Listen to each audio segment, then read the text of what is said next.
Bonjour et bienvenue dans Gastronomiquement Vôtre, l'émission qui décortique le contenu de vos assiettes et les coulisses des restaurants. Aujourd'hui, Brian is in the kitchen. Bref, sujet sensible, la gastronomie britannique.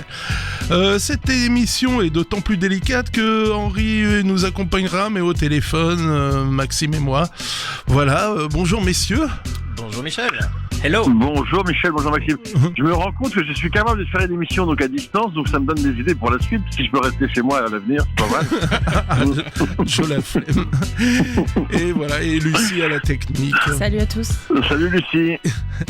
Nous espérons vous faire aimer cette cuisine so british. Commençons peut-être par quelques grands classiques, petits classiques ou grands classiques. Le petit déjeuner anglais. Red beans. Ouais. Bacon, scramble eggs. Ouais. Qu'est-ce qu'on a encore, je sais plus. Ouais, c'est la base. Ah, des toasts, des saucisses, des champignons. Ouais. Champignons, les petits pains là. Muffins. Les muffins anglais. Le muffin anglais. Ou crumpets. En version pancake un peu épaisse avec beaucoup de beurre. Trop bon, pilage anglais. C'est troué le crumpets, hein, c'est comme une crêpe mille trous. Si exactement. Ah ouais, attendez, il y en a plein d'autres quand même. Le Sunday roast, en fait, le rôti du dimanche, quoi. Comme chez nous. Voilà, nous, mais avec 2-3 éléments en plus. Mais... Alors, tu m'arrêtes si je me trompe. Les pommes de terre sautées, les légumes de saison. Je ne t'arrête pas. Le Yorkshire pudding. Yorkshire pudding, super bon. Alors, j'en ai déjà fait, c'est vraiment tout simple. 25 centilitres de lait, 3 œufs, du sel, du poivre. On fait une pâte en rajoutant de la farine, en fait, tout doucement. Ensuite, on met ça dans des moules, genre à muffins ou des ramequins. Voilà, muffin, bien beurré, bien beurré. Et 5 minutes à 200 et ensuite 25 minutes à 180 et voilà. Ça gonfle, c'est un peu une sorte de pâte à choux, quoi. C'est assez rigolo, quoi. C'est ça fait... Ouais, c'est un peu une panade. Alors, traditionnellement, messieurs, vous devez savoir, mais le Yorkshire pudding se servait le lendemain avec les restes du Sunday roast. Ça agrémentait un peu parce que c'était pas très riche. Et aujourd'hui, maintenant, dans tous les gastropubs qui se respectent et dans les familles anglaises, on sert le Yorkshire pudding avec le dimanche même. Mais normalement, c'est vraiment pour accompagner un peu, agrémenter les restes du lundi. Ah, mais avec, c'est super. Ouais, c'est pas mal. Mais c'est vrai que c'est bon, ça donne, c'est bien pour saucer. Ça fait comme un petit pain, en fait. Hein. Ah ouais, c'est ça. Ouais. Le fish and chips. Alors, le fish and chips qu'on voit trop souvent en France, on en parle souvent avec Maxime, c'est un des sujets qui m'agace profondément. Parce que trop souvent, on associe ça à du poisson qui est pané, et c'est une pâte à beignets. On peut pas mettre n'importe quoi dedans. C'est du cod, du cabillaud, qu'on doit mettre dans une pâte à beignets avec de la bière qui fait lever la pâte. Et on doit frire ça dans des grands bains de friture. Et c'est très croustillant et c'est très, très, très agréable, un beau fish and chips avec un poisson bien nacré. Mais c'est pas du poisson pané. Je trouve que souvent en France, on a des fish and chips qui est en fait de la panure. Et c'est pas pareil de paner et de faire de la pâte à beignets. Michel, tu vas pas me démentir là-dessus. Ouais, je suis tout à fait d'accord. Non, c'est vrai, voilà. Ça n'a rien à voir. C'est du beignet, c'est une pâte à beignets. C'est pas compliqué à faire, tu peux nous le dire vite. Aussi farine, bière, un peu de lait, sel, poivre. Voilà, on fait une pâte et puis on plonge les beaux morceaux de cabillaud là-dedans et ensuite on les met dans la friture. Et avec pas oublier aussi les petits pois écrasés, un petit peu mentholés, là c'est sympa aussi, ça je trouve on oublie souvent en France aussi. Et un petit trait de vinaigre également. Ouais, et un petit trait de vinaigre de Malte. Ouais, enfin voilà. Le black pudding, alors celui-là je l'ai pas du tout. C'est le boudin noir. C'est leur boudin noir. Ah ouais, c'est leur boudin noir tout simplement. On peut avoir des versions. La morcilla en Espagne, le black pudding. Et avec du flocon d'avoine souvent au Royaume-Uni dedans. Ah ouais, tu vois, il y a un petit plus quand même. C'est très très bon. Ça vient de Stornoway, il y a une appellation contrôlée, le black pudding de Stornoway, avec de l'avoine dedans. Et le côté céréal un petit peu de l'avoine qui est apporté dans le sang cuit, enfin le boudin noir, c'est pas mal du tout. Les Anglais, faut quand même dire qu'ils ont quand même des très bonnes choses, et on va en parler toute l'émission, mais ce cliché de cuisine anglaise dégueulasse, je pense que c'est beaucoup Louis de Funès dans les grandes vacances, là, avec son fils quand il y a la chantilly sur la viande, etc. Je pense que ce film a beaucoup œuvré pour les huîtres en gelée. Mange, c'est très bon. Enfin, voilà. Non, ça c'est la viande avec la chantilly. Voilà. Cette scène évidemment géniale de burlesque, mais totalement caricaturale. Et en fait, cette cuisine anglaise est quand même très intéressante et on va en parler tous ensemble, messieurs. Voilà. Moi, il y a un truc, un petit parallèle, et je reviens justement sur des spécialités anglaises qu'on retrouve beaucoup dans le Nord. Pas-de-Calais, voilà. Les fricadelles, mais c'est avec la sauce Piccadilly. Et la sauce Piccadilly, c'est anglais, c'est même un quartier de Londres, faut pas l'oublier. C'est pas quartier de Londres, ouais. C'est un chutney, si je me trompe pas, la sauce Piccadilly. On appelle ça une gastrique, c'est un aigre doux. Les Anglais aiment beaucoup, ça vient aussi de leur empire vers les Indes notamment, le côté sucré-salé, acide avec du sucre et de l'amertume du vinaigre. Tous les chutneys, tout ça, c'est plutôt leur influence du temps de l'empire colonial. Et c'est vrai qu'ils aiment beaucoup ces choses un petit peu comment dire, vinaigrées et à la fois sucrées et vinaigrées, les chutneys, il y a beaucoup de sauces comme ça en Angleterre qui mélangent des épices et de l'orange par exemple avec du vinaigre et Maxime, tu vois un peu ce genre de choses, quoi. Je vois très bien. Mais la Piccadilly, d'ailleurs, ce qui fait sa spécificité, c'est aussi qu'il y a des morceaux, notamment de chou-fleur et de carottes. Alors que généralement les chutneys sont un peu plus mixés, mélangés. Là, la Piccadilly, il faut qu'on sente les morceaux. Ouais, pas comme la HP sauce. Oh là là, la HP sauce. Qu'est-ce que c'est bon ça. Explique. Alors faut imaginer une sorte de cousine entre le ketchup et la sauce barbecue. Pour le dire très vite, mais c'est un peu l'idée, quoi. Donc c'est une sauce qui est pareil, très sucrée, très vinaigrée, brown sauce, comme ils disent là-bas, et c'est excellent juste avec des frites. Alors pareil, dans les trucs du Schnorr qui ont débarqué quand même, des trucs anglais qui ont débarqué dans le Schnorr, on a quand même le Welsh. Le Welsh qui est d'origine du Pays de Galles, c'est à la base c'était du lapin ou du poulet dedans, et en final maintenant c'est juste une vulgaire tranche de pain trempée dans la bière. Tranche de jambon généralement, du cheddar à gogo, beaucoup de cheddar, voilà. Le cheddar, voilà, qu'on colle dans tous nos burgers aussi, voilà, des spécialités anglaises qu'on retrouve un peu partout. Mais qui font. Alors sur le Welsh, Michel, si tu me permets d'interrompre 2 secondes, il y a toute une étymologie un petit peu mystérieuse là-dessus, puisque le Welsh s'appelle Welsh Rarebit, morceau de foie, et souvent on a assimilé ça à Welsh Rabbit, le lapin. C'est pour ça qu'il y a aussi toute une histoire comme quoi il y aurait eu du lapin, mais c'est assez douteux cette histoire-là. En tout cas, c'est vrai que c'est marrant que tu parles de ça parce que j'avais pas fait le rapprochement. C'est vrai que le Welsh est présent dans toutes les villes du nord de la France. On en mange très bon en Boulogne, sur mer notamment. Et c'est vrai que c'est gallois à la base et c'est un des plats anglais qui s'est vraiment imposé dans le nord de la France. Et j'en parle avec émotion parce que je ne pourrais plus trop en manger. Voilà, ça ne regarde pas les auditeurs, mais quelques changements dans ma vie. Donc je n'en mangerai plus trop, mais c'est vrai que c'est un bon plat. Alors on n'est plus trop dans la saison maintenant, on arrive dans les beaux jours, mais un bon Welsh c'est quand même très sympa aussi. Oui, il n'y a pas de saison, avec une petite salade ça passe.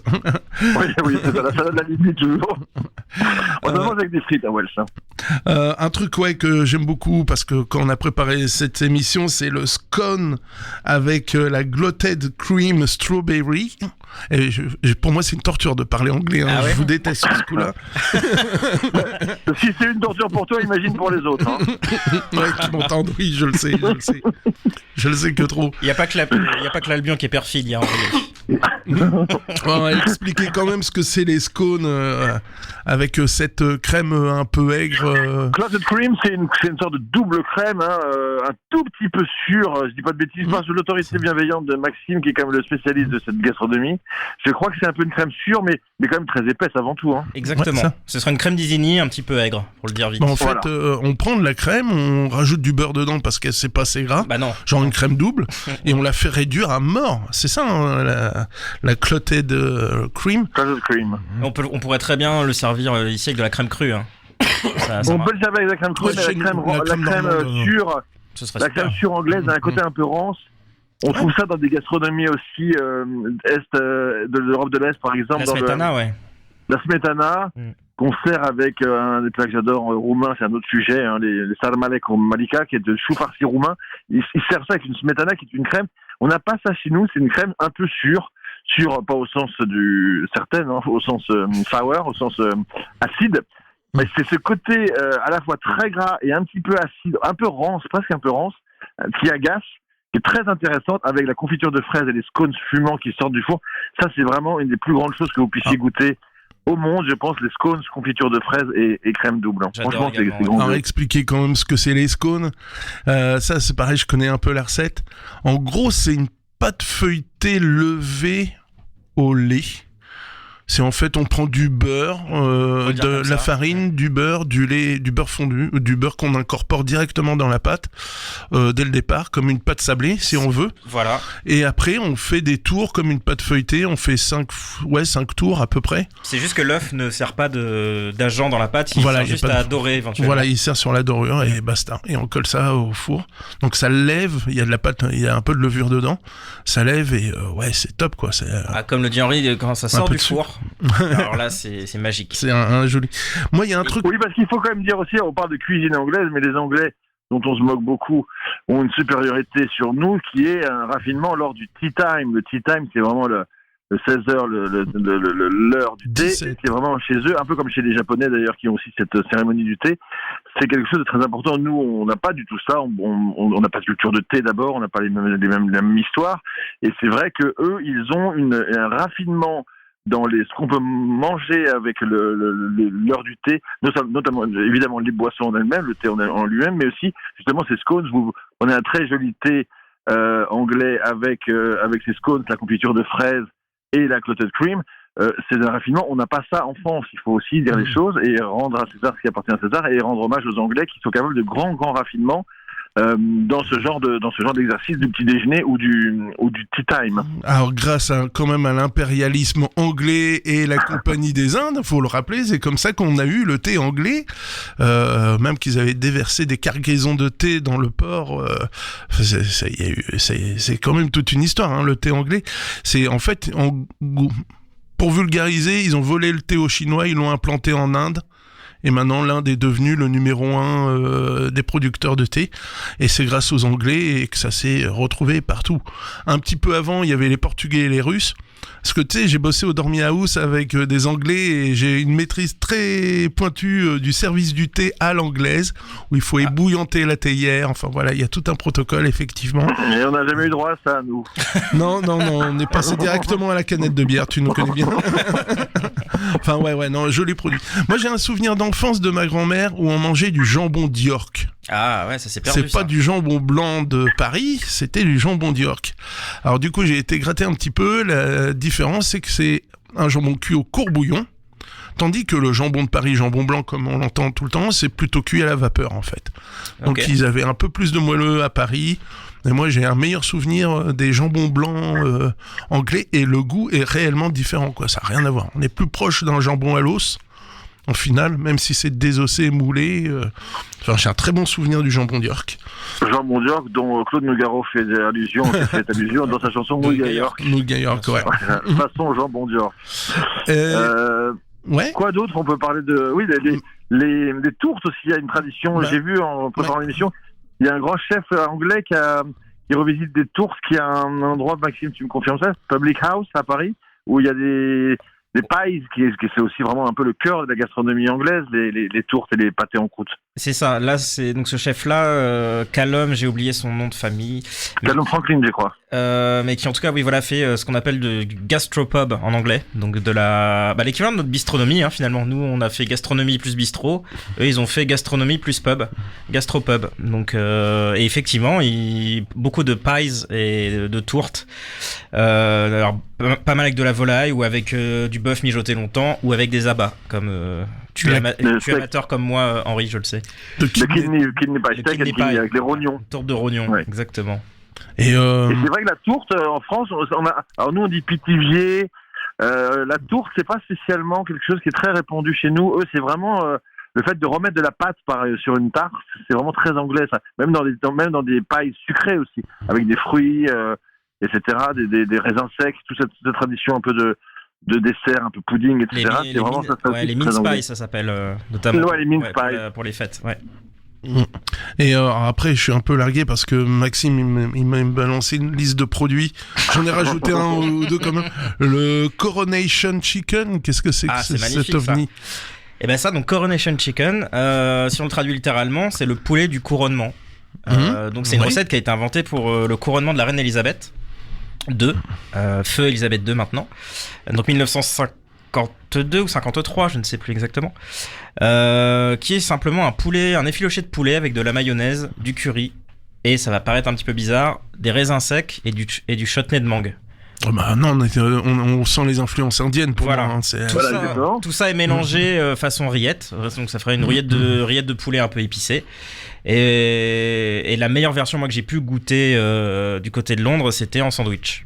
Ouais, et c'est très très bon. Dans un pain comment, un pain au lait ou un truc comme ça? Alors pas forcément, ça peut être en club sandwich, ça peut être en pain un peu plus croustillant, mais c'est un grand classique des pique-niques aussi. Ah, ouais. Oui, on retrouve bien ce que je disais tout à l'heure, c'est-à-dire le côté sucré-salé. Exactement. Avec de l'acidité, le chutney de mangue, et en effet, encore une fois, comme disait Michel, l'influence indienne. Donc c'est une sorte de rillette de poulet à laquelle on agrémente raisin sec et chutney de mangue, c'est ça? Ça doit être pas mal, hein? Et mayonnaise quand même, parce que mayonnaise. Faut un petit peu de gras, voilà, le tout mélangé. Ça va être juste une feuille de salade, un légume de saison en tranches, et hop. C'est la mayonnaise qui est quand même très française. On en trouve beaucoup. Ça, je vous pose la question à vous deux, messieurs, en Angleterre, c'est très anglais la mayonnaise? Oui. Ouais, j'en ai vu partout. J'allais dire, c'est quasiment international la mayonnaise. Oui, maintenant, c'est partout. Ouais. Le Stilton. Stilton, c'est Stilton. Un des plus beaux fromages anglais à mon sens. Ce serait, on serait entre le Bleu Jacks et le Roquefort.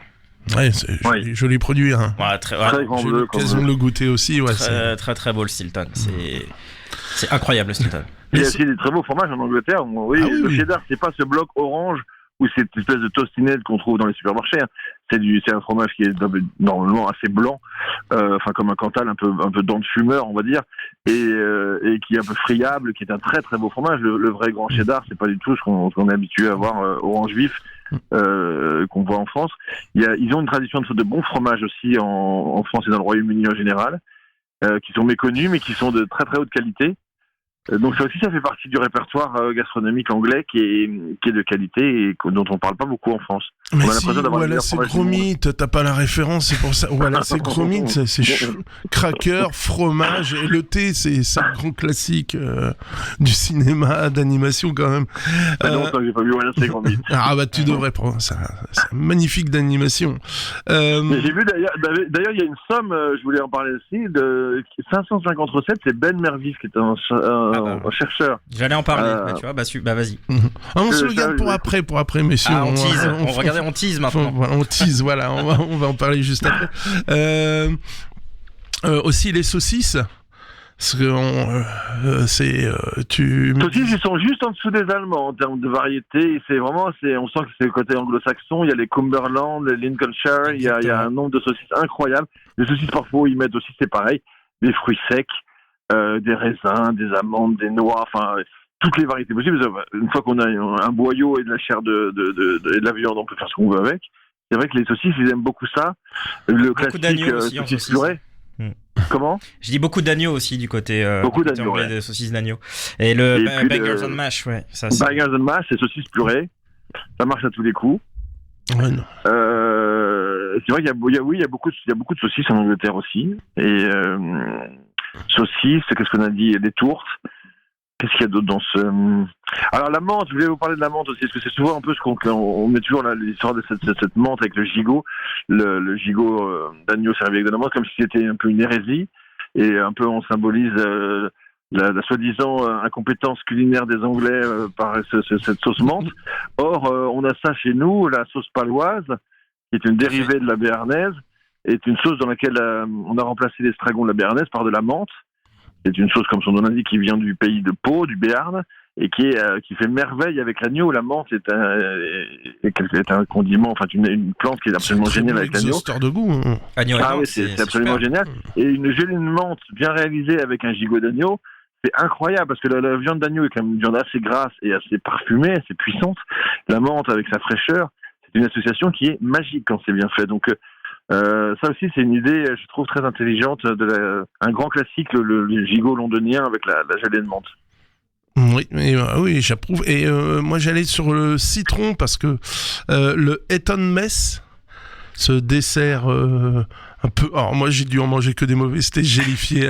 Il faut manger celui de Maxime, il fait ça délicieusement, Maxime. C'est gentil, Henri, c'est gentil. Alors, le Eton Mess... moi, tout simplement, je prends une base de pavlova, donc une belle chantilly maison, une meringue française pour le coup, classique, blanc d'œuf serré au sucre, semoule, et puis et vous mettez des fraises fraîches, faites un coulis de fraises, mais ce qui est très beau avec ce dessert, c'est que ça marche avec ce que vous voulez. Vous pouvez faire de la rhubarbe, vous pouvez mettre des abricots si c'est en saison, enfin voilà, vous pouvez vous amuser. Et Eton Mess, parce que c'est un dessert qui a été créé par les élèves de la prestigieuse école d'Eton, et Mess, parce que dans l'assiette, ça fait vraiment, voilà, tout est mélangé. Mess, bordel en anglais. Voilà. Foutoir, oui. Ouais. Voilà. Et c'est un super dessert. C'est une pavlova j'allais dire facile, en tout cas sans sans prise de tête. Sans prise de tête, sans faire la belle coque en meringue. C'est très bon, pavlova, j'ai rien contre. Mais Eton Mess. Alors, pour le coup, ça, quand on est flemmard comme moi, ça n'échappe à personne. On peut acheter des belles meringues chez son boulanger. On peut monter rapidement une crème quand on l'achète pas en siphon directement Xini, vous savez, en bombe. Des fraises, des gariguettes qu'on peut couper, un peu de sucre, et on fait son dessert rapidement quand même. Ouais, non. Ça peut se faire à la maison très facilement, bien sûr. C'est pas compliqué. Et c'est vrai que le fruit avec la crème et la meringue, la pavlova, l'état de messe, oui, c'est ça. C'est une pavlova pour flemmard. Alors moi, j'étais étonné en préparant l'émission, c'est les desserts, quoi. En fait, il y en a quelques-uns et des trucs sont vraiment sympas. Le lemon posset. Ouais, c'est un cousin du lemon curd, tout simplement, qui est traditionnellement servi dans le demi-citron que vous avez évidé pour en récupérer le jus. Donc vous servez directement, ça fait un peu comme les noix de coco glacées dans les mauvais restaurants chinois avec 10 000 guillemets. Mais c'est un peu l'idée, et et la différence effectivement du lemon curd, ça se mange encore plus frais. Mais c'est une crème de citron, tout simplement. C'est de la crème, du citron et basta, quoi. Voilà. Il n'y a pas d'œuf. Il n'y a pas d'œuf, voilà. C'est la différence avec le lemon curd, c'est qu'il n'y a pas d'œuf. Voilà, et le lemon curd, moi, ça c'est mon kiff. Qu'on retrouve partout, là, pour le coup, maintenant, le lemon curd. Alors, lemon curd, pour expliquer brièvement, on prend du jus de citron, œuf, sucre, on bat tout ça, on met ça dans une casserole. Par contre, on n'arrête pas de battre. On mélange, on n'arrête pas. Quand on commence à avoir une légère coagulation, là on continue de mélanger hors feu. Donc on continue de cuire hors feu et en fait ça vous fait une sorte de gelée, confiture de citron. Et on ajoute des cubes de beurre froid. Voilà. C'est une sauce montée au beurre mais version dessert et citron. Voilà, et ça c'est génial parce que pour faire glacer un dessert ou même tarte au citron rapido, voilà. Est-ce que ça marche avec l'orange? On peut faire ça avec l'orange aussi? Ouais, j'ai essayé. Alors moi j'ai plein de variantes. Orange sanguine, pamplemousse. Orange sanguine, ça va être bon. Ananas, j'ai essayé. Tu peux t'amuser sur les variantes. Faut juste qu'il y ait une belle acidité. Donc cassis, myrtille, j'ai fait aussi. Tu peux faire des curds avec un. Faut juste que le fruit ait une légère acidité. Et c'est parti, quoi. Ça marche super bien. Maxime, c'est quoi la différence curd et qu'est-ce que ça veut dire custard aussi? J'ai un doute là tout d'un coup. Custard, ce serait l'équivalent de la crème pâtissière chez nous. D'accord, c'est ça. Voilà, tout simplement. Ah oui, voilà. Ils utilisent beaucoup le custard aussi dans les desserts. Oui, chez certaines personnes aussi. C'est un jeu de mots. Et d'ailleurs, chez eux, un flan, c'est une custard pie. Tout simplement. D'accord. Voilà. Mais c'est aussi effectivement un élément très, très britannique dans le dessert. Et je parlais de la rhubarbe, beaucoup de rhubarbe dans les desserts britanniques. Oui, énormément. Et c'est pour ça que j'aime bien allier rhubarbe et citron. Moi, je trouve que c'est pas mal, quoi. Pour déchausser les dents, c'est génial, ça. Ah ouais. Plus il y a d'acidité, moi je suis content. Je te filerai j'ai des trucs assez violents en acidité. Rhubarbe et citron, messieurs. Non mais là, on est dans l'acidité. C'est rien que ça, j'ai des gencives qui se rétractent là. Ça gratte les dents. Je vous propose une pause musicale aux accents britanniques, évidemment. Alors, on va s'écouter The Spitfire. C'est un groupe anglais aux sonorités proches de Madness et de The Clash, avec leur dernier titre, Better the Devil You Know.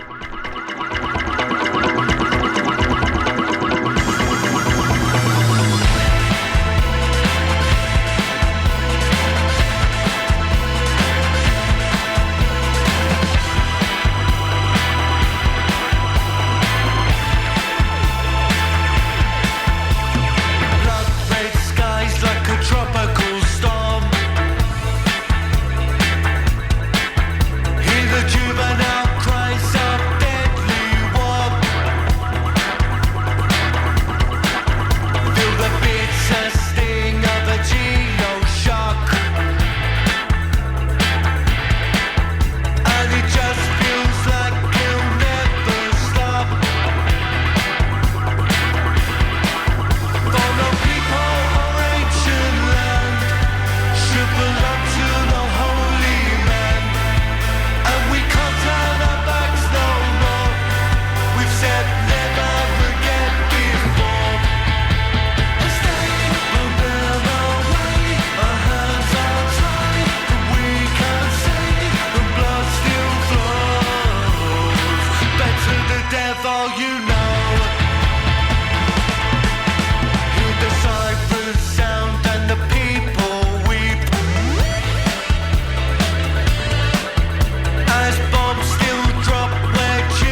sight again. We're making history. Remember for our complicity. For the people of ancient land should belong to the holy man. And we can't turn our backs, no, no. We said never forget before. As they will bear away, more lives lost, for profit made, no ducado. Better the devil you know.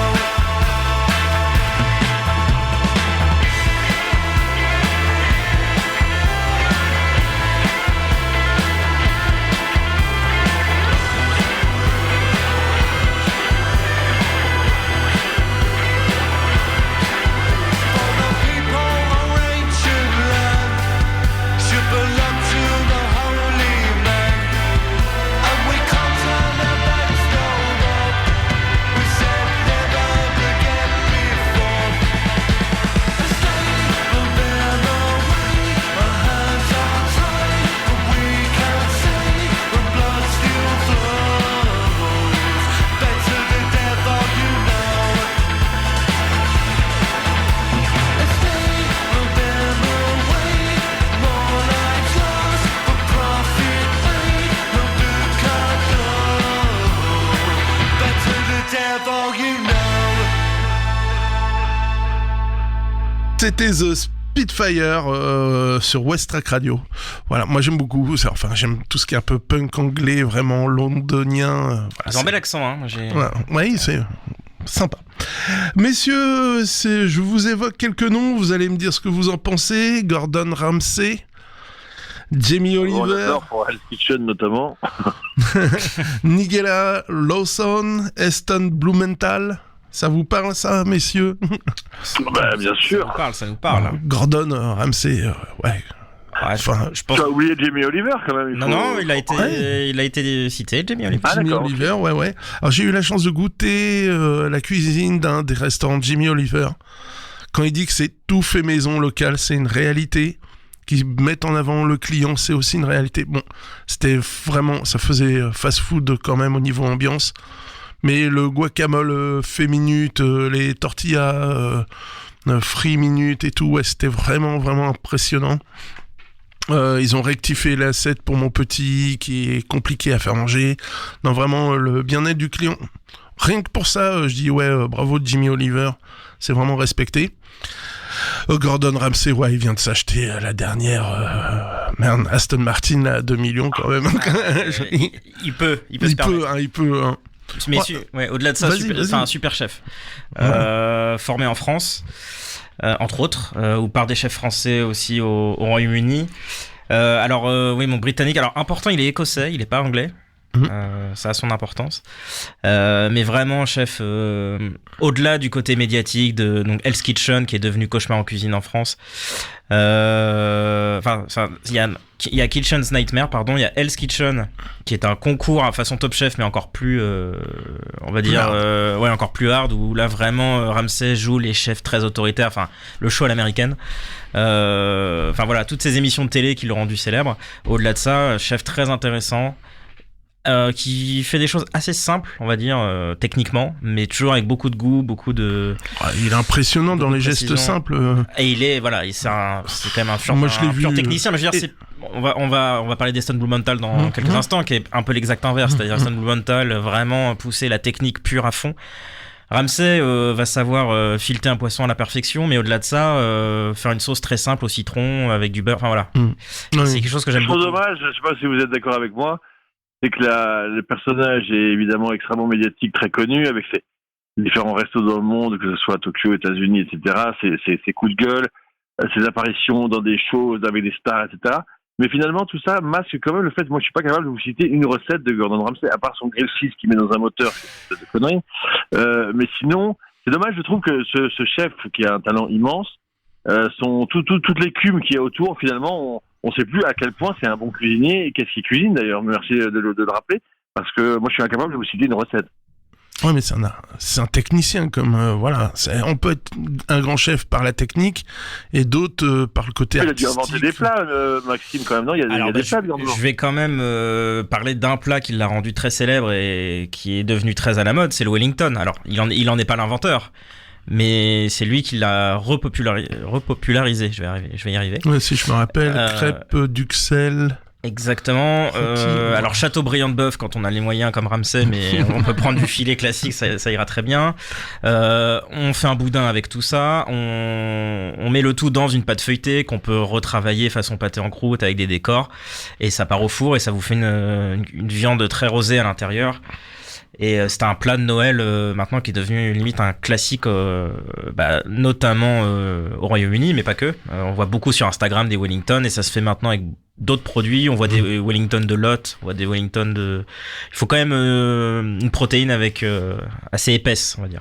Moi, j'ai vu au magret de canard. Voilà. Il y a la version sud-ouest, façon Maïté au cèpe pour la Duxelles. Et, Parfait. Le fameux burger de Maïté, quoi. Le burger de Moïté. Donc, Non, donc Ramsay, il y a quand même cette recette emblématique là.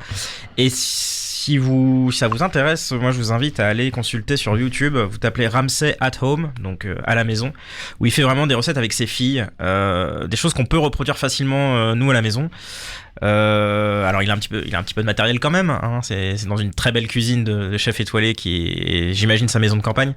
Mais en tout cas, voilà, il fait des rôtis, il fait des belles salades, mais bien travaillées, belles, bonnes. Qu'on peut C'est bien, non, on peut partager avec toute la famille, quoi. Salades, on sait jamais faire des belles salades, c'est intéressant. et Ramsay at home. ouais, Ramsay at home sur YouTube, et vous allez voir, il y a beaucoup de vidéos. Et vous avez du végétarien, du poisson, de la viande, du dessert, franchement. Et il fait participer ses enfants qui à l'époque ont entre 10 et 15 ans. et le mentor aussi de Gordon Ramsay, Michel Roux. Alors il y a Michel Roux, ouais, grand chef britannique qui a tenu le Gavroche à Londres pendant au moins 40 ans. 2 étoiles, si je ne dis pas de bêtises. Très très grand chef, donc avec son nom d'origine française quand même, Ça aide. des ancêtres, des aïeuls français.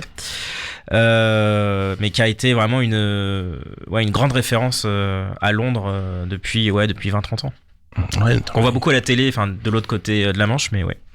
Bon, et moi, mon préféré est Stan Blumenthal. Faire mon malin parce que je l'ai croisé et que j'ai pu discuter un petit peu avec lui. Meilleur chef au monde, 2008, tu disais, ou quelque chose comme ça, ouais. Je sais plus de la date, mais en tout cas, ouais, son restaurant 3 étoiles. 3 étoiles, ouais. Voilà, c'est The Duck. The Fat The Duck. Fat Duck. Le fat dog, le canard gras. Exactement. Forcément, Michel, ça te plaît, ça. Ah bah ouais, forcément. On retrouve le Sud-Ouest, vous voyez. Mais qui a été élu meilleur restaurant du monde. Je ne sais plus quelle année, mais effectivement, grand chef. De cuisine moléculaire, c'est un fou. C'est un fou. Ça va peut-être parfois un peu trop loin, mais bon, ça c'est à titre personnel. Mais non, un grand créateur, quoi. Ouais, T'avais vraiment. une recette, faut les raconter, les frites en 3 cuissons. Et oui, Ouais. il fait des frites en 3 cuissons, ce monsieur. C'est vrai.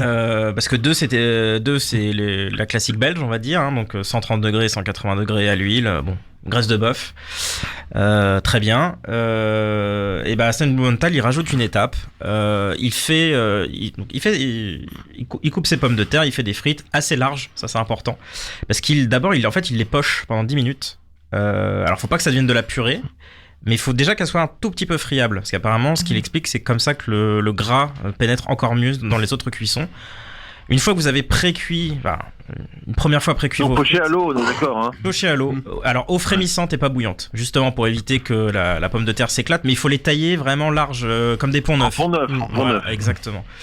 Une fois que vous avez cuit à l'eau comme ça, vous les séchez.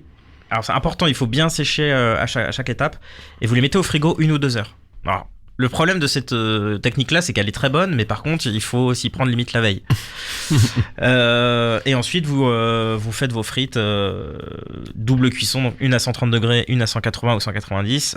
J'allais dire plus classiquement, même si ça c'est pareil, c'est déjà travailler sa frite, on va dire, de manière professionnelle. Et vous avez une sorte ça vous fait une frite un peu boursouflée, mais qui est très croustillante à l'extérieur et qui reste très très moelleuse, un peu comme une pomme dauphine quelque part. Ouais, Mais qu'avec de la pomme de terre. Par contre, avec beaucoup plus de temps et de technique. Oui, je suis pas sûr que le surplus d'enquiquinement vaille la peine, parce que je trouve que les 2 cuissons, quand on les fait bien, on peut avoir des résultats d'un croustillant parfait. Mais pourquoi pas à tester. Je crois qu'il y a toute une tradition aussi chez lui. Je me demande s'il n'y a pas une volaille qu'on cuit d'abord aussi en vapeur. Absolument. Puis ensuite un Et rôti. même en saumure, ouais, chez lui. Ouais, alors ça, Mm. c'est pareil, mettre un poulet dans de l'eau salée, puis après le mettre en vapeur avec des épices, et puis ensuite au four. Ah, Il faut quand même c'est un toujours bien technicien, mesurer c'est un le temps science- qu'on passe. oui, mais comme tu dis, on n'est pas obligé de regarder la volaille nager dans sa saumure. Je dois trouver ça mystérieux, ce truc de cuire un poulet en Mais vapeur avant de le justement, c'est là où il est fantastique, ce mec, c'est que c'est plus de la cuisine, c'est de la science. Il a un point de vue scientifique de la cuisine, comme on en a chez nous aussi. On a des Français, comme cuire les haricots. Mais attends, cuire les haricots verts dans de l'eau pétillante, c'est pas moi qui l'ai inventé. Et c'est made in France, ce genre d'approche de la cuisine. T'as vu, j'en parle même pas en bas, là. Mais c'est parce qu'il y a une explication derrière. Ou des carottes Vichy, si on veut aller dans l'histoire. Ouais. Mais après, Blue Banta, il a aussi un héritage qui est plus, j'allais dire simple, mais qui est un peu plus accessible. Mais d'ailleurs, ça va te plaire, Henri. C'est l'inventeur, lui, des Scotch Egg Mollet. Ah, voilà. C'est à lui qu'on doit ça. Ouais, mais c'est un fou. Enfin, oui, Scotch, on rappelle, ce sont ces œufs mollets entourés de viande et ensuite dans une panure. que tu adores. Exactement. Idéal pour lancer sur des CRS, mais sinon à manger, c'est discutable. On en avait beaucoup parlé pendant notre émission sur C'est les une œufs. blague, hein, c'est pratique. On n'a pas le droit de parler d'alcool, on n'a pas le droit de dire qu'on jette des œufs sur des CRS non plus, j'imagine. On n'a plus le droit de rien. Non, mais je trouve pas ça génial, les Scotch Eggs. Donc un œuf mollet, c'est très bien, par exemple, tout seul. Il n'y a pas besoin de mettre de la chair à saucisse et de la panure par-dessus. Mais les deux sont très bons, mon capitaine. Mais, est-ce que le Fat Duck existe toujours d'ailleurs en 2025? Le Fat Duck existe Oui. toujours à ma connaissance. Et il a un resto aussi à Londres, Il à doit avoir, l'aéroport. oui, ouais. ouais. Il a fait un pub, à l'aéroport de Terminal 2, si je me rappelle, de Londres. Il en a un à Melbourne aussi. Ouais, non, Ok. il a Dans Heathrow, du coup? ouais, dans Heathrow, Ok. il a un pub. Ouais, bah après, voilà, ces chefs-là, ils ont... Ouais, ils sont un peu partout. Ouais. Voilà, ils s'étendent. Masterchef. Oui, je voulais parler du Masterchef britannique, qui est pour moi. Ah, attends, c'est pas Hell's Kitchen, on est encore sur une autre émission, on est bien d'accord. C'est un concours de cuisine, donc on a eu en France, hein, nous, le Masterchef, avec plusieurs jurys différents, mais on a eu Yves Candebord, Sébastien Demorand, Frédéric Anton. Bon, voilà, on a eu une version. Ça a été occulté par Top Chef très rapidement. C'est vrai qu'il y a eu du Masterchef en France. Voilà, parce que le Masterchef en France, c'est focalisé sur les amateurs qui voulaient devenir cuisiniers. Oui. Cette version existe aussi au Royaume-Uni, et il y a une version qui s'appelle Masterchef The Professionals, et là qu'on pourrait plus se rapprocher de notre Le Top Top Chef. Chef pour des gens qui veulent devenir des pros, quoi. Oui, le Masterchef français, c'était un peu qui veut être le meilleur pâtissier, non? C'est ça, c'est un peu des Plus amateurs. en plus poussé quand même, mais oui, c'était ça. Et là, ce sont déjà des chefs, professionnels déjà, et qui aspirent à devenir étoilés pour la plupart, mais en tout cas, on va dire passer le concours le plus prestigieux, concours télévisé culinaire le plus prestigieux du Royaume-Uni. Et j'aime beaucoup cette émission parce que il y a un côté télé-réalité, on présente les candidats, mais on les présente une fois et basta. Après, on parle que de cuisine. On fait des gros plans sur des gestes de cuisine. Les chefs, les jurés font des épreuves techniques où eux-mêmes cuisinent. Ah oui, Voilà. il y a de la démonstration, Voilà, on n'est pas dans. C'est faisable. J'ai raté mon soufflé au fromage, ou ma famille me manque. Ou ça dure 10 secondes par épisode. Alors que. Ou je trempe mes mains dans un truc glaireux dans une boîte noire et je me demande si c'est de l'huître ou du Il je sais pas quoi. n'y a pas ça, il n'y a pas du tout ça dans le Masterchef Professionals. Et une des épreuves de demi-finale, par exemple, c'était aller au Fat Duck, justement, et cuisiner des plats d'Eston Blumenthal devant lui. Alors lui, donner il une en a recette. fait quelques émissions. Voilà. Mais vous les voyez en plein service dans un resto multi-étoilé, avec des indications, et, en tenant le rythme, en tenant le coup de feu, le coup de feu et voilà, tout. Et donc, le stress. une vraie émission sur la cuisine et les cuisiniers. Donc voilà, c'est compliqué à trouver par chez nous. Il faut passer, soit avoir le lecteur officiel de la BBC, ça peut s'acheter sur internet, ou trouver des rediffusions sur YouTube, par exemple. Mais ça vaut vraiment le coup.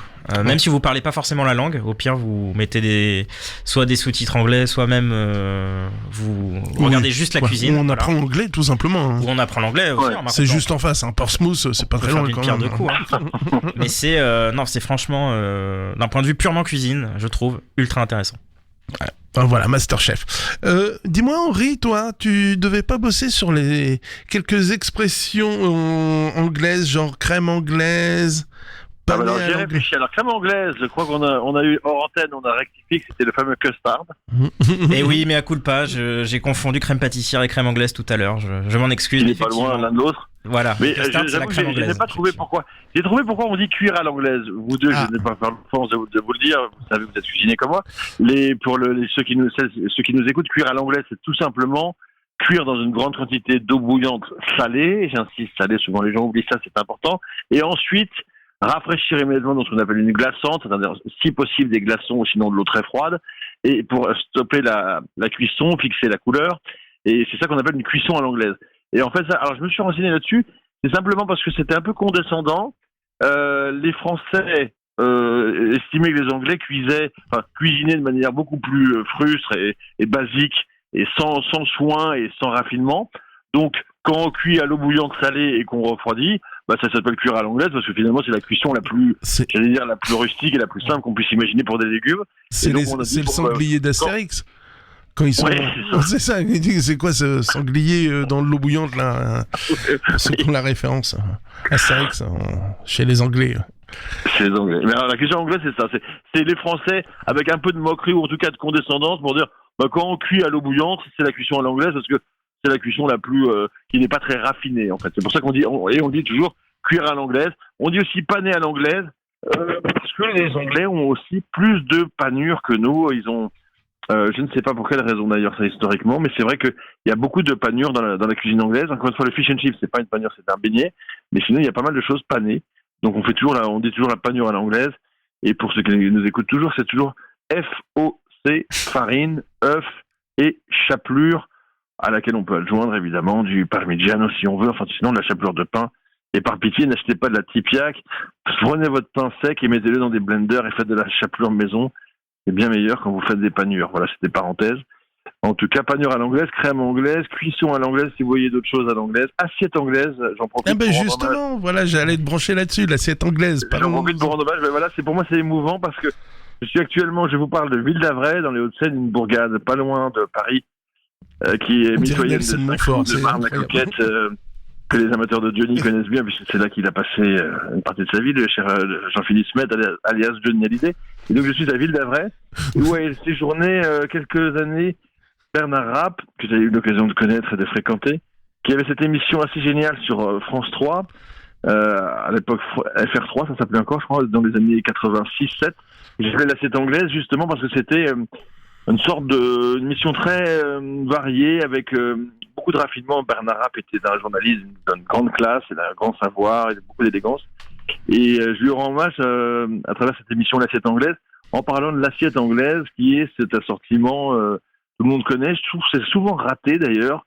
On fait ça toujours un peu à la va-vite et je trouve qu'on pourrait faire des assiettes anglaises un peu travaillées, un peu raffinées avec un beau rôti, mais pourquoi pas de la bressaola ou un bon hamburger justement, un poulet mais qui soit pas un poulet engelé un petit peu vite fait, ça je sais pas un blanc de poulet un petit peu travaillé aux herbes. Enfin voilà, un mélange de viande froide, je trouve que c'est très agréable l'assiette anglaise, je sais pas ce que vous en pensez, mais ça peut faire un plat joli ou alors en pique-nique par exemple. J'aime assez bien ça et on pourrait les travailler de manière un petit peu plus raffinée. Cet assortiment de viande froide. Est-ce que tu en fais au restaurant de temps en temps, Michel? T'as proposé ça le midi? Moi, j'ai l'assiette Gascogne. Qu'est-ce que je vais m'enquiquiner? J'ai la version sud-ouest. Alors, c'est ça. Alors, l'assiette Gascogne, tu mets quoi, toi? Du magret? Alors, on a du magret mariné, du foie gras, du jambon de Bayonne, de la copa et du saucisson. Copa, on tout ça s'éloigne du du Gers. sud-ouest là quand même, si je peux me permettre. Non, c'est de la copa du Gers. Voilà, ça va, alors ça va. Tout est produit là-bas. Alors, ok, j'ai rien dit. C'est l'idée, J'ai c'est de mettre en failli avant. relever aussi, hein, mais. Voilà, c'est tout est produit là-bas. Enfin, même si elle n'avait pas été du sud-ouest, on n'en aurait pas voulu, Michel. On trouve du Ricard produit à Lille, hein, pourtant c'est Marseille qui est le beau. Hein. C'est vrai. C'est vrai, ouais, mais bon, voilà, on a une belle copa et voilà, pas italienne. Il y a pas de... Moi, j'aime bien le rôti de bœuf cuit rosé, saignant, et ensuite le lendemain tranché relativement fin, Ah oui. froid. avec une mayonnaise un peu moutardée ou une Savora. Une Savora, on cite pas de marque, non, c'est un peu l'équivalent d'une moutarde un peu anglaise. Bah, c'est ce qu'on une- appelle une moutarde anglaise, Ou ouais. une Piccadilly, pour le coup. Ouais. Là, ça marche très bien. Moi, Nous, la Savora, c'est une Piccadilly un peu d'ailleurs, non? Non, c'est une moutarde Non, parce anglaise. Parce qu'en plus, elle est la Savora, Moutarde donc, jaune, vu ce qu'on qu'on y est, elle est vraiment, comment dire, elle est mixée, c'est Ah oui, une, elle c'est est une lisse. purée, voilà. Mm. Il y a pas de morceaux du tout. Elle est lisse, voilà, c'est le mot que je cherchais. Alors que la Piccadilly, elle est un peu avec des morceaux. Exactement. Mais par contre, Les il y a morceaux, ça fait la différence, c'est comme l'algérienne. Hein. je suis d'accord. Mais c'est vrai, dans l'algérienne, On s'éloigne Il un peu. s'écarte mais, toujours. mais moi, juste pour terminer sur l'assiette anglaise ou l'équivalent de viande froide tranchée avec une grébiche, moi je trouve que ça marche super bien. Ah, c'est bien ça. Ouais, Voilà. c'est bien.